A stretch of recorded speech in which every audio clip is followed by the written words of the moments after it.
Hey everybody, welcome back to the Nidus Anarchy Series podcast. I'm Adam Kellen. I am your host. I'm also the CIO of Nidus. So today we're going to talk a little bit about SSI, which is self-sovereign identities, only because it was just asked by someone awesome and from the comments in the previous podcast. So I figured, hey, let's start out with that.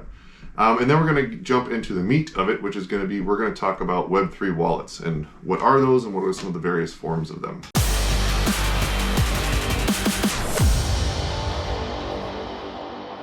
So first, let's talk about self-sovereign identity and what is it. So in my world, it's the latest buzz term that everyone's kind of talking about, and even from a regulatory standpoint in the EU, they're moving towards that. So self-sovereign identity in its shortest form just means you own your identity. You own the credentials and you're responsible for them. So up until recently, pretty much everything to log into anything is going to be like a username, a password, or some variation of that, and you're authenticating with a remote system, right? So like, let's say you want to log into Twitter. So you go to twitter.com, it says provide your username and password, type it in, and what it's doing is on the back end, is in the database, it has your username and password, and it's verifying the credentials, and then allows you in. Then we've migrated from that to where we started using Federation for single sign-on, right? So we got SAML, OAuth, OIDC, all those fun things. In that sense, what we're doing now is we're going to Twitter and we're saying, hey, I want to log in with my Google account. So then we're going to Google, we log in with our Google credentials, and then Google then passes a token back to Twitter and says, hey, I've authenticated this person, and because you trust me, you can now trust that this person is logged in, and then Twitter logs you in that way.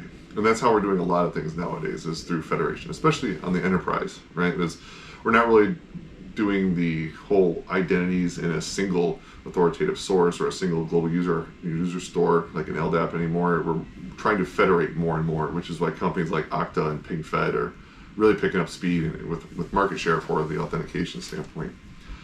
So now we're moving to the next part, and this is very, let's say, like, it ties in a lot with the Web3 world, because they've been using it since the inception, and that's self-sovereign identity, or SSI.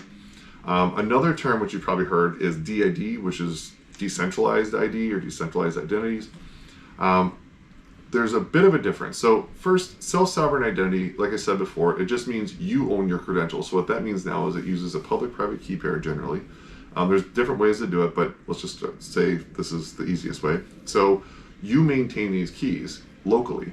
So now when you want to log into a system, what it says is, hey, here's the public key of the person. And what's happening is when you go to log in, let's say Twitter, if you were to log in with self-sovereign ID, which I don't think they support yet, but you become your own IDP. You're the identity provider.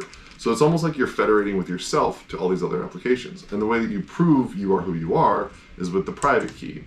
So what that means is when you sign in, you're going to say, hey, look, here's my public key, this is me. And then it's going to send you a message for you to sign with your private key to prove that you own that public key or that address or whatever. So it sends you a message, you sign it with the private key and send it back. And because of the way public-private keys work, they can prove from the encrypted signature that the public key is attached to that signed that message. So now they can prove that you are you.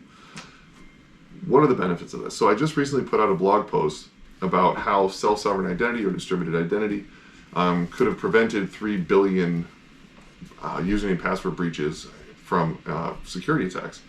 And it's not really just 3 billion. I just wanted to put that number on there just to get, obvious clickbait. But what's happening is when someone attacks, let's say, Yahoo is one of the big ones that got breached, right? So someone breaks into yahoo.com, they get into the database and they get all the usernames and passwords and suck them offline. That's bad, because now, if, like most people use that same username or same password everywhere, well, if you have it for one place, you can now log in as that person everywhere else. And also nowadays, most people use an email address as the username now. There's no more handles really out there.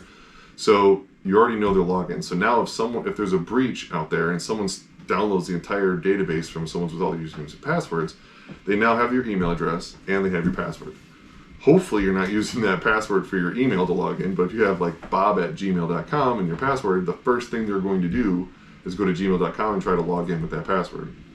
And if it works, they could just do forgot password everywhere else and claim all your accounts, get your bank account, and it's over at that point. So this is where self-sovereign ID really takes the cake, right? Because let's say we were using a self-sovereign ID and someone got into twitter.com, they downloaded all these usernames and passwords. We're not even going to talk about how passwords are encrypted or hashes or two-way hashes for now, but let's just assume they could brute force some of the passwords and they can get in. So they download all these usernames and passwords. Now mine is a self-sovereign identity, which means my username and password is not in twitter.com. My password's not. They'll have a username of some kind, which is my public identity, my public identifier, whatever that is. So they'll have that, but that's nothing. That's public information. You share that freely with everybody. So they have nothing. There's no way to derive a private key from the public key from the signing mechanism.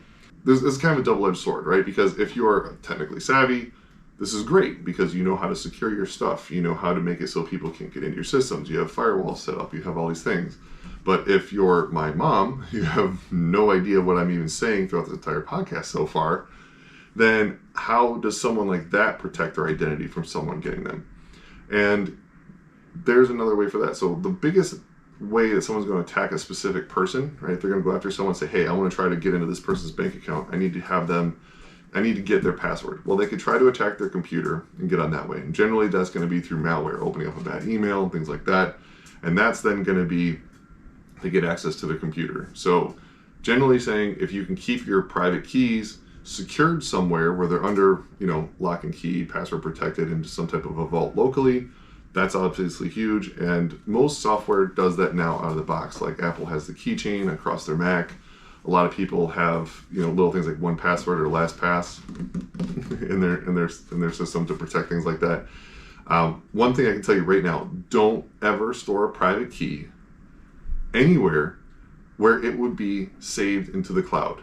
So don't use LastPass. Don't use 1Password if you sync it to the cloud. Don't use your Apple Cloud to store stuff. Don't put it in Dropbox. You want it somewhere where it never reaches the internet. I mean, if you want to get super crazy, store it on a completely air-gapped laptop that's never once been on the internet. That's the safest bet. Obviously, no one's really going to do that, but I'm just saying, if you want to get super paranoid, that's what you got to do. So where we stand now with the security of individuals is how are we going to protect those private keys and teach people to protect those private keys? So the way that people are generally hacked individually is through some type of social engineering, right? So yes, there could be malware put in the machine and get hacked in that way, but most of the time when someone's going after someone specifically, it's a social engineering tech through emails, phone calls, trying to get the usernames and passwords from people so that they can then log in as them to do whatever breach they want to do. Now with the self-sovereign ID, with the public-private key infrastructure, that really becomes a lot less likely to happen. And a few of the reasons are this. One is the private keys generally are stored on something that is not easily accessible. So either it's stored in a vault somewhere that's password protected, or it's stored on something like a FIDO device like a YubiKey, or a hardware wallet, something along those lines, in which case there isn't easy access or it's impossible for someone to get it just because they have access to your computer. So that's one. Two, if they're to say, hey, can you read me your private key, like tell me what your password is, it's some crazy long random string of letters and numbers, all case sensitive. So someone's not just going to read that over the phone and get it, and they're definitely not going to know it off the top of their head. So that eliminates that one pretty much out of the box too. The last one is that the private keys are also kind of known by people when you set it up that you never share your private key. It has the word private written in it. Like everyone knows don't share your password, but how many people know don't share your last four of your SSN? People are giving that out freely everywhere. Like, oh, we know don't give out your social security number because that's bad. Well, how many people know that the first 3 digits of your social security number they're not random at all. Those are from, I think, where you were born. And then the second 2 have to do about from when you were born. And the last 4 are the actually only random part that's a serial number that has anything to do with that no one could just guess. So if someone knows when and where you were born, they could kind of brute force those first 5 digits of your social security number. So if you're randomly giving out your last 4 to everyone, it's really not that difficult if they have your birthday and know where you were born to figure out your entire social security number. So that's something to think about. If you don't believe me, you can Google it. It's out there. So we know not to give out SSN because we've been told not to so many times. We know that we're not supposed to give out passwords, but how many times do we? Or we give it to someone else. We share a Netflix account. We do all this other stuff, right? So passwords get leaked. We write them down on a piece of paper. Someone grabs a picture of it. Private key, none of that happens. So from that stance, we're kind of ingrained right from the beginning that a private key is never shared. You can't ever write it down. It's nothing you can ever see. So it's a lot more restrictive right out of the gate. So that's hugely beneficial. So these are the big advantages of self-sovereign identity, SSI, and a form of self-sovereign identity is the DID, digital ID, digital identity. And this is where most companies are moving towards with regards to when they're saying, hey, look, we're going down the self-sovereign identity path and we're using decentralized ID. Ping just announced, I think a couple days ago, their Neo product, which is a decentralized ID product. Microsoft has theirs, what is that called? I don't remember. We'll figure it out later. I'll plug it here once I remember what the hell that thing was called. And then there's the companies like OneCosmos, where they're using decentralized ID within their product for doing their passwordless authentication. And then you have the more popular one, which is the Ethereum wallet. So in Ethereum, which is the cryptocurrency that you may or may not have heard of, it uses a public-private key, which is referred to as your wallet, for your authenticating credentials, and that is a decentralized identity. Now, the main difference of, or what is a decentralized identity and why is that kind of a subset of self-sovereign ID? So self-sovereign ID, like I said, is you own your credentials, right? Well, there's a bunch of different ways that you can make that happen. Now, a decentralized identity means that the identity lives on a decentralized platform. So you own your private key, but the identity itself exists out in the ether somewhere on a decentralized platform where no one actually owns it, which is kind of the point of it. And this is kind of where we get into this gray area of whether or not I think companies are actually running decentralized ID or not. And this is, obviously a topic up for debate, and I'd love to have anyone on here. If anyone wants to join me and join onto this podcast and come on and talk to me about decentralized ID, I'd love to have you on. So here's my take, and this is more of the pragmatic purist form. A decentralized identity is supposed to be on a decentralized platform. A decentralized platform means no one owns it. It's kind of like the internet. No one owns the internet, right? It's distributed everywhere. So when companies are saying, hey, we have a decentralized ID, like Ping or whatever, and it's running on a blockchain and it's decentralized. Well, it's decentralized in the sense that it's not on one server, but they own all the servers that it's on. So they still own it. So it's not really decentralized. It's, in my mind, something is only truly decentralized when nobody actually owns it. So when companies are coming out saying, hey, we have this decentralized platform, we have these decentralized IDs, and look how awesome it is, that is great. It really is. I mean, self-sovereign IDs, I think, are definitely where we're moving forward to, and it's definitely moving for the passwordless authentication and how this is going to happen. But it's not decentralized. Now, why wouldn't a company want to be fully decentralized? Well, why would they put all that time and money into something if they don't own it, if they can't control it, if they can't make money off of it, right? So that's kind of that catch-22, is how does all this R&D and everything go into something and then just give it away basically and say, hey, look, anyone can use it for free. That's, I guess, kind of my old school roots of open source and all that is just, knowledge should be out and open, but we're not going to go down that rabbit hole. So yes, they are using decentralized identities in the sense that they're using the DID spec from the W3 consortium. They are using a blockchain underneath to do all the magic.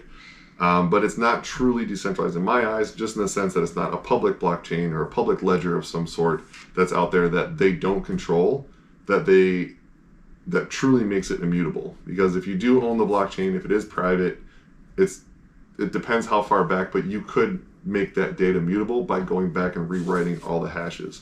It'd be computationally, horrible thing to do and not fun, but it's just one of those things where it's technically possible. So, is it really a bad thing? No. Should you look at these companies and say, oh, well, you're not really truly decentralized? No, that's just me being very nitpicky. I just want to make that very clear. What they're doing is definitely the direction, and if you want these really awesome capabilities to take place, tons of money and resources are going to have to go into it, which means you're going to have these kind of siloed decentralized identities. Think of it like the cloud, right? So you have Amazon Cloud, Google Cloud, Oracle Cloud. Now, when something's in the cloud, it's like, oh, it's this SaaS model where it's up there and I don't have to worry about it. It's completely managed. That's great. But they are siloed, entities. It is cloud and it is elastic and it does scale across everything that you want within that cloud natively, but that cloud owns it, right? Now, there are third parties out there that say, hey, look, we'll spin up your Kubernetes into AWS, and then if it gets too expensive, we'll move it over to cloud, and if storage is cheaper in Google, we'll have your storage in Google, but then we'll put all your EC2 instances up in AWS, whatever. So there's stuff like that. But in the decentralized identity platform, that's kind of how I view it, right? Is you have companies that have created massive networks to support the decentralized identity platform, but they are controlled and they are siloed. So what I'm working on now is a product called Tier. We have it in beta test. We've worked with a couple of clients on showing them off what we're doing, and a couple of vendors and how to integrate it with their product. And we have a truly decentralized identity platform using the Ethereum wallets as your identity, because in the Web3 space, that's what we are using. It's what we've been using for our truly self-sovereign decentralized ID is an Ethereum wallet. And that is an awesome segue into our next topic, which is Web3 wallets. What are they? How do they work? How do I set one up? Let's dive into that now. So what I'm not talking about is a wallet like this. Should have had that ready, huh? Does anyone have a wallet? Yeah, you can throw it in your wallet. We're not talking about wallets like this. This is a nice wallet. Yeah. Thank you. Look how easy. This dude just gave me his wallet. I have all his credit cards. I got his ID. Okay, this is why don't listen to people like me. Okay, so that's your traditional wallet. We're not talking about that. What we're talking about is a Web3 wallet, which is a digital wallet. And the wallets I'm going to talk about specifically today are going to be on the Ethereum blockchain. I'm going to try to talk a little bit about these topics just in case no one's ever heard of them, but I'm not going to go into too much detail. If you need more information, check out our blogs on nidus.com. We go into all kinds of detail. Like if you're really interested in the Ethereum wallets that I'm talking about here, I go into the whole thing about the elliptical curve cryptography and how they're generated, the public-private key infrastructure, all the algorithms used, how they do signing, all that. Tons of detail on our blog on nidus.com. Check that out if you want great low-level technical information. But for now, we're going to kind of stay on the high level and let you guys kind of do the research on your own. If you have questions about what I'm going into, ask in the comments. Like, as you can tell, I'm going to reply back to you, and we'll go into detail. And if you're super excited, hit me up and come join me on the podcast. We can do it over Zoom, or if you live in New York, we can meet up in person somewhere. But hey, I'm all excited about more people being on the podcast and making this as fun as possible. So Ethereum wallets. Ethereum, first off, is a cryptocurrency. But more than just a cryptocurrency, it's also its own blockchain. So everyone's heard of Bitcoin, right? So Bitcoin and blockchain, they kind of go hand in hand, but they're a little bit different. So blockchain is just the underlying tech that Bitcoin runs on. We're not going to go into all that. That's a whole nother podcast in itself. But the whole point is that Ethereum is its own blockchain. So you got Bitcoin over here, you're going to have Ethereum over here. And they operate differently. They have whole different methods as to how the cryptocurrencies work. The main thing that's important on the Ethereum side is that they have the ability to run smart contracts. So smart contracts really is a really horrible name for code that runs decentralized on the Ethereum network. And to run this code, you have to deploy it up into the blockchain and then kick it off using functions and all kinds of fun things. But underlying pinning thing of everything is your wallet. Your wallet contains your cryptocurrency, which would be your Ethereum or other ERC20 tokens. You've probably heard a lot about NFTs. The NFTs are stored on your Ethereum wallet. There are other networks out there like Solana and Arbitrum and these other ones that have their own NFTs and their own cryptocurrencies as well. But for today, we're only going to talk about Ethereum and the Ethereum network. So with an Ethereum wallet, there's a bunch of different ways that you can set this up. The easiest way, which is what I mentioned before in the previous podcast, is using MetaMask. MetaMask is a software wallet that's a plugin in your browser. So if you use Brave and not Chrome, because if you care about your privacy, you'll be using Brave, go on there, download the MetaMask plugin, and set it up. It's super simple, very point and click, guides you through the whole thing. So what you're going to do is when you download MetaMask, install the plugin, you're going to create your first wallet. And when you create your first wallet, it's going to guide you through and it's going to show you what's called a mnemonic phrase. It's going to be 12 words. Those words are your private key. Don't ever show them to anybody. Don't write them down on a piece of paper. Don't save it. Don't write them into a notepad thing and save it in your Dropbox so it puts it in the cloud. That is what you want to have completely air-gapped from the internet so it can never be retrieved ever. Because if anyone ever gets that private key, they own your wallet. If they own your wallet, they own all the cryptocurrency in it, they own all the NFTs you've ever bought with it, and they own your identity with it, which we would use to sign messages to prove you are who you are. aka logging in with your self-sovereign digital identity. So be very, very careful with that mnemonic phrase. You don't want anyone to see it. That's the most secure password you ever want to have. Okay, let's think of it that way. So once you have that done, once you have the MetaMask completely installed, that's it. You're gonna see a large hex string on top. It's gonna be 0x and then some letters and numbers in hex across the top. That is your public address. Now, if you want to see what your private key looks like, because you're just messing around, if you go up and you click on edit in your account, you can go down and export your private key, and what you're going to get is a longer hex version of the private key. Using both the private key and that mnemonic phrase that you saw will allow you to restore your wallet should you ever lose it or you ever want to import it onto something else. So let's say you install it on your computer, and you're doing everything, you're like, oh, hey, I want this on my tablet, or I want to put it on my phone. Well, what you can do is you can take that private key or that mnemonic phrase, and you can import it into those devices, into MetaMask or other wallets, and then you now have access to all of your funds and everything else there as well. Now, other forms of wallets, so those are software wallets. MetaMask is the most popular. There's a bunch of other ones out there. Play around with them as much as you want, but really all it comes down to is that there's a public key, again, that hex string, 0x whatever, that goes across the top, and then you have your private key that you never share with anybody. The way that these wallets work is very simple. You go to, let's say, some form of a Web3 app or some type of a D app, which is a distributed application, and you want to log in. It says, hey, click here to log in. You click here, it says, and then MetaMask will pop up. And a little message will say, hey, you're now signing into whatever this application is. Click here to sign this message. And there's a blue button there that says sign. You click the sign button. What's happening is that text is then being cryptographically signed with your private key. And then that message is being sent back to the server. The server then can then take your public key and that cryptographically signed message and prove that you are the signer and owner of that wallet, of that public address. And now it knows, okay, you've verified that you are who you are. I'm going to let you in as this person with your identity being that public key. And this is how all wallet systems work within the Web3 ecosystem, is you sign a message with your private key that you never share with anybody, and you share your public key with everybody. So you sign in with your public key, sign the message with your private key, and you're now logged in. That's it. That's really the basis. It's actually very, very simple. The underlying tech is pretty crazy, but how it all works is very simple. So software wallets obviously are just keeping your public-private key stored on the software. So now what you're thinking is, hey, well, I have $1,000 worth of crypto, or this identity is extremely important, or I have a really cool, awesome JPEG ape, and I want to keep it super safe. Well, if that private key is on my computer, and let's say someone gets a hold of my computer, or they hack my computer, or whatever, well, they're going to get access to my private key. Totally possible. So what do you do now? How do you keep your keys even safer?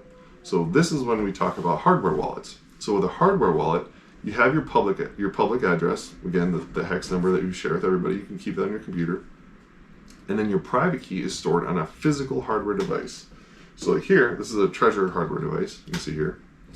And this is where the private key is stored. It never leaves this device. I mean, you can export it if you want to, but that kind of defeats the purpose, right? So you have your Trezor device. There's a little application that you can install on your computer. You can see there's a little USB port here on the bottom. So what happens is when I go to a website and I need to sign a message to prove I am who I am, I give them my public address to log in, which is on the computer. And they'll say, okay, hey, it pops up, I need you to sign this message with your private key so I know you are who you are. So you plug this into your computer, and then on here is a little screen, and it'll show a little message in combination with MetaMask, and it'll say, hey, push this button to sign the message. So you have to physically push the button with this thing attached to the computer to sign the message with your private key. And now I've proven that I am the owner of that wallet, and then whatever transaction or authentication can now take place. So now, to get access to my identity or my funds or my cool NFTs, you have to have this in your possession. Also locked on here, you can have this protected with a PIN, just to be able to access things, to turn on, and then to access the wallet on here, you can even have a password that makes, so you need a PIN and a password just to get this thing to turn on to be able to send a message. And if you want to go a step farther, there's what's called hidden wallets. So when you plug this into the computer, you put in the PIN, and you put in the password, and it says, hey, which wallet do you want to pick? And you pick that wallet. Well, it could be a wallet that's not even pickable. So you have to give it a password for a wallet that's not even listed. So you can make it even crazier. So you can really lock down your crypto and your digital self-sovereign ID with a hardware wallet that you have physical access to. So now I can take this, I can put this in a safe, I can have this locked away in a bank vault, I can put it in you can do whatever you want with it, but unless someone has this, no one will ever be able to get my stuff. They'll never be able to hack it, brute force it, phish it from me, nothing. No social engineering attack can ever get the private key out of here because I have no idea what it is. A couple things I like to do with hardware wallets, a little kind of a tip and trick that I use, is on the back with a Sharpie, I write what wallet it is. So this one's one I store Bitcoin on. I have a bunch of others. Maybe I have one with maybe like my kid's name on it because that's the one I put all my kids' crypto on or whatever. But then also I etch it with a knife. I'll carve it in here just in case this thing smears or whatever. So this way I always know which one's which when I'm kind of fumbling around with them. It makes it just easier in the long run. Now, let's say what happens if this thing catches on fire and melts, or I snap it in half. Right? Like all your money's gone, right? Well, can you sign a message anymore? No. Your private key is now permanently gone. So what do? This gets back to that mnemonic phrase. So when you create your wallet on a hardware device, like a hardware wallet, Trezor, Ledger, any of these things, you get a mnemonic phrase, just like with MetaMask. You get those 12 words that you save, just in case you need to ever restore your wallet. So the same thing happens here. So I have my mnemonic phrase of this hardware wallet saved. So I could snap this thing in half. I'm not going to, but I could snap this thing in half. I could set it on fire. I could incinerate it, whatever I want to do. And I can restore it onto another hardware wallet or a software wallet if I want to, because I have that 12-word mnemonic phrase. I'm not going to show it to you. But what I am going to show you is how I store my super important mnemonic phrase to make sure that it never gets destroyed and I can always have access to it, but it's securely locked down. So one, I use the hardware wallets for my private keys. Then what I do is I get this thing.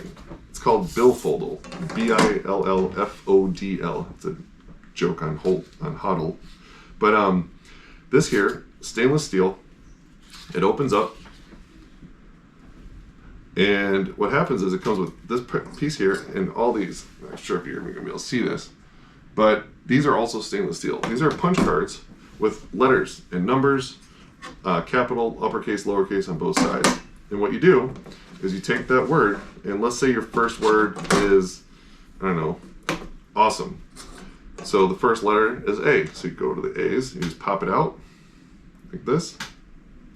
There you go. And now I have the little tab for A. And then what you do is you just take this thing here and you slide it all the way in. Oops. So now you can see here, I don't know if you can see, it comes out or not, but it says like 1, 2, 3, 4, 5, 6, 7, 8, 9, 10, 11, 12. So these are the first 12 words. And then here is 13 through 24. So this holds up to a 24-word mnemonic phrase. And what you do is you put all the letters in there. Once it's all done, you close it up.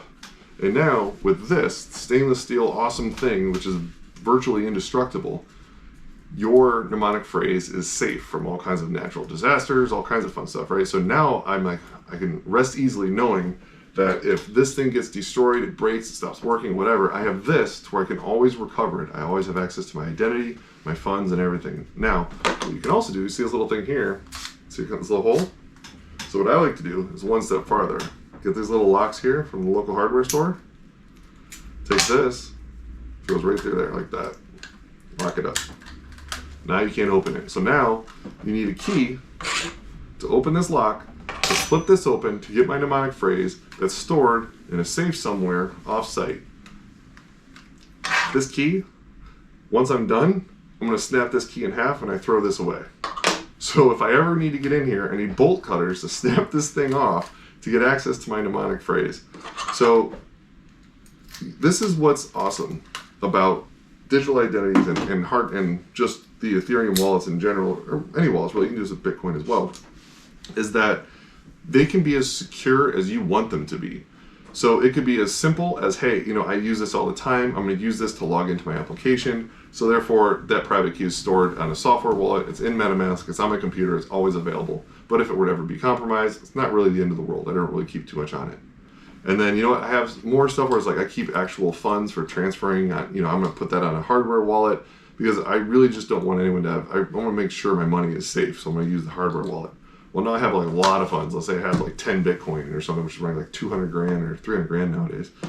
And I want to make sure this thing is safe and backed up, and I don't have to worry about it. Well, now I'm going to drop the $100 for this hardware mnemonic phrase holder, lock it up, and then I'm going to store this somewhere super safe. So it's up to you as to how secure you want to keep it. And this is why we developed Tier.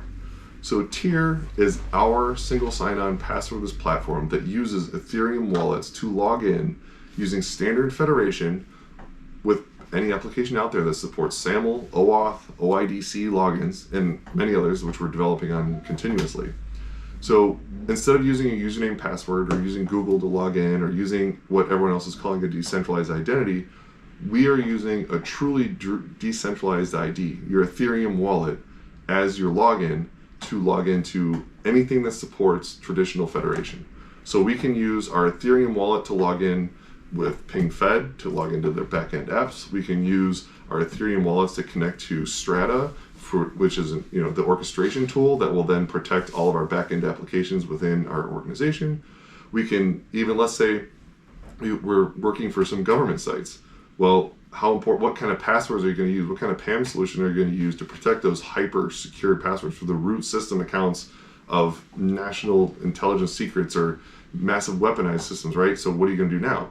Well, passwords are extremely susceptible to breaches. So what do we use? We can use Tier to protect this using a private key that's in a hardware thing that's tied with a hardware wallet that we keep locked in a safe where there's a guy standing outside with a gun protecting it. You can't get more secure than that. And that's why we built Tier, is we want a truly decentralized identity platform for single sign-on, for federation, for easy access, and for logins. But we want the flexibility of anywhere from a super simple login all the way up to massively complex security, all run under one single place with a single web platform. So I'm excited to be able to, we're going to be launching the demos of this soon, the next few weeks, but for now we're just kind of close net. We're keeping it kind of close while we finish up the application itself. But if you're interested in it, please, stay tuned with our podcast because we're definitely going to be demoing that out. Also, if you have any more questions with regards to Web3, decentralized identities, or wallets and how this stuff works, let me know. I'll go into more detail if you want. Otherwise, what other topics do you guys want to hear about? What else is out there in the identity platform and the Web3 platform that you want to hear about? What can I talk about? Is there a certain product or a vendor that you really want more info on? Let me know. Hit me up in the comments. Shoot me an email, adam@nidus.com. We'll put that down here again. Also, I want you to like this, share it with everybody. If you found anything informational in here that helped you out or you think was pretty cool, share it with someone. Tell them, hey, dude, check this thing out at the 5-minute mark where he talks about this thing. You're never going to believe this. Or, hey, did you know that you can actually lock down your crypto using some crazy hardware wallet? I'll put the link of where to get both of these in the description below here. So if you want to pick these things up, these things run about $100. These are all over the place depending on which version you get and which vendor. So I'll list a couple of the big, more popular ones that are out there. One last thing I want to tell you before I sign off, because this is super, super important. Whenever you buy any hardware wallet, any hardware device, even this thing here, when you receive it, make sure that it's never been opened. Check the tamper evident seals. Make sure the plastic wrap is sealed. Everything should be thoroughly sealed and it's never been touched because you do not want to put your massively important stuff on something that's been compromised. So whenever you buy anything hardware, check those seals, check those tamper evident seals to make sure they've never been touched. Hugely important. A lot of people kind of forget it. Think of it like your MD5 checksum when you download something that no one ever does. This one you need to do. If you're going to put all your money in something super important or your identity on something, make sure it's never been messed with before you do so. So with that, I'm going to let you guys go. This has been awesome. Thank you. I'm Adam with Nidus. I'll see you guys around. This is the Nidus Anarchy series. Later.